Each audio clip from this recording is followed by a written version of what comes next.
Hey everyone, today I want to talk to you about five common reasons why people tend to procrastinate. Raise your hand, give me some feedback. Are you a procrastinator? I know at different times in my life I am, so that's what I want to address today. Before I start, let me introduce myself. My name is Lynn Schrader, and I empower men and women to step outside of their comfort zone and begin living a life that they could have never imagined. I love to ignite a fire and a passion in people who are ready for a change and ready for more. So this procrastination, I hate that word, but it's so human, isn't it? Many people procrastinate. Today I want to kind of take it down a little bit, and I want to specifically talk to those of you out there that own your own business or have plans to do something different. Many times we think about procrastinating in our job. Well, I want to talk to those people who really don't have someone that's watching over them that tells them you've got to do this, and then you can clock out and leave. These are for people who own their own business. These are for people who want to start their own business, want to do things that are a little against the norm. These are some common reasons why people procrastinate. The first one is overconfidence. Can you imagine procrastinating because you're overconfident? When I first thought about that, I thought, you know what? It's true. I remember being extremely prepped for a test in college, so I would procrastinate until the last minute to begin going through my notes. Conversely, I also remember not being overly confident and procrastinating, but that's another story. But sometimes people are so confident that they put things off. Here's an example. In my business, we will have people that will come in my industry on my team, and they've done similar things. They've been in pharmaceutical sales, they've been in marketing, they've been in whatever, some sort of a sales background. And then they start in my business and they're ready to get going, except they become so confident, overconfident, that they put things off because they've already done stuff like this before. And to that I say, listen, every business is unique. I don't care if you think you've done something like this before, you haven't done this particular business. And in this business, we build relationships and we start conversations. So if you don't start them now, they're never gonna be started. If you feel like you've been there, done that, I don't need to start yet, you are shooting yourself in the foot. So some people procrastinate because they're simply overconfident. They think that they're all that in a side of fries too, and those are the people who fail and fail quickly. The second reason why people procrastinate is, frankly, they don't know where to begin. They're so overwhelmed. And to this I say that you are looking at your thing, your task, as one big project. You need to break it down into little projects. Here's a really easy example to look at. Let's just say that your kids came home from college. My 3 kids came home from college and they dumped all of their laundry in my laundry room. And there was a mound in there. I'd be ticked, right? You do your own laundry, you're old enough. But 2, it would overwhelm me. So what I would start to do, or I'd have them do, is to start dividing those clothes into colors or maybe fabrics and washables. And as they're dividing it, the task is so much more manageable, right? So look at your project and look at the ways where you can break it down into manageable tasks. I personally love to time block on my calendar. I have a calendar that has the hours on it, and I put assignments, if you will, activities, things that I need to do, I start plugging them in. I also use Post-it notes. I break the task into manageable bite-sized pieces. Number 3, the third reason, a common reason why people procrastinate is, frankly, they are just perfectionist. And they don't want to start a job because they're fearing that it won't be just right. To that I say, No one is perfect. You knew I was going to say that, right? No one is perfect. It doesn't matter how much you think that they are perfect, they're not. And then I say something like this. Tell me the last thing that you did that was perfect. Whether it was food that you made or a project that you completed, it was perfect. And I mean that there were no flaws. You didn't miss a little salt or pepper, or you didn't paint outside the line. It was perfect. And every one of them will say, perfect? Well, I've never done anything perfect.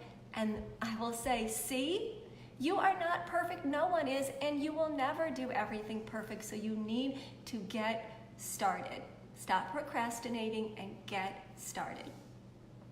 Number four is many people procrastinate, and especially in my industry where we do not have a 9-to-5 job.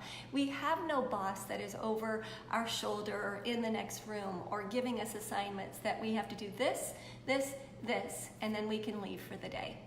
So when we do not have that situation, we don't have deadlines, right? Because we own our own business and we have no deadlines. Sometimes when people don't have deadlines, they procrastinate. They don't have someone over their shoulders that's saying, okay, you do this, and this, and then see ya, you can go. No, so to that I say you need to set goals for yourself. Quarterly goals, yearly goals, weekly goals. You need to set the goals, and again, I love Post-it notes. I will write them on Post-it notes. I need to contact this many people by the end of the day, and I will not do this until I do this. That's my goal. That's my deadline. When this is done, I can play. So set your deadlines. Give yourself some boundaries. And the last reason why, common reason why people procrastinate is actually my favorite. And I coach on this a lot, and I also coach my private clients, and I coach my team on this. And it is, I bet you already know this, we procrastinate because of fear, because of the unknown. We procrastinate because we want to avoid pain. We will do anything to get out of a possible unpleasant situation. We will avoid no's. We will avoid being ridiculed. We will avoid stepping out of our comfort zone because we don't want that pain. And we retreat the minute it's time for us to put our foot outside of our zone of comfort. We retreat. The fact of the matter is, pain is never absolute. It's never going to be there forever. If we run from pain, it's like a monster chasing us. It will chase us down. But if we stop, we plant our feet, we put our shoulders back, and we say, no, I'm not going to be fearful of this, then it cowers. And we gain control. I love to coach on this because pain is never avoidable. It's going to chase you down.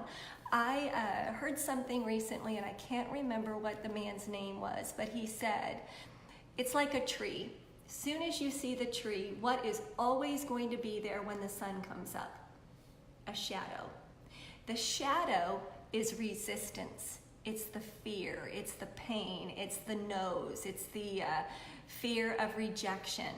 It's always going to be there. You have to face it. You have to face it. It will always be there, and as soon as you stand up to it, it gets smaller. One time my son, who's a hockey player, he's a defenseman, he gets checked a lot. I guess all hockey players get checked, but he checks a lot and he gets checked a lot. So I said to him, "Are you afraid? You know, it looks painful. As a person watching the game, you cringe." He said, "Mom, I'm not afraid. I like it. As soon as I stand up to it, the other person isn't as tough, or they just don't. They kind of lose some of their momentum when they see that I'm not afraid. Doesn't mean that he never gets checked, or he never gets hurt, or he doesn't shake his head when he gets up off the ice, but he's not afraid of it. He's facing that fear, that check." So those are the 5 common reasons: overconfidence, not knowing where to begin, this fear of having everything has to be perfect, no deadlines, and then just fear, avoidance of pain.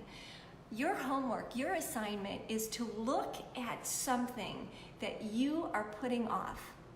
Is it to start your own business? Is it to begin writing a book? Is it to begin traveling? Is it to do something that's a little bit out of what you typically do, but you're avoiding it? Is it to get out of the field that you're in and start exploring something else that really gets you excited? If you're avoiding something, if you're procrastinating, I want you to ask yourself those 5 things. Am I overconfident? Is it because I don't know where to begin? Am I a perfectionist? Is there no deadline and it's just kind of whatever? Or am I afraid? If you can break all of those down and really start to do some introspection, I believe that you will begin taking the next step into whatever that is that you're putting it off. Hey guys, if you got some value out of this and you know somebody that this video would be perfect for, you've been watching them sit on the sidelines and just sort of dabble and really never get started, then I'd love for you to forward this to them or tag them in the comment section below so that they can get on their way to greatness. Thank you so much for watching. I appreciate it.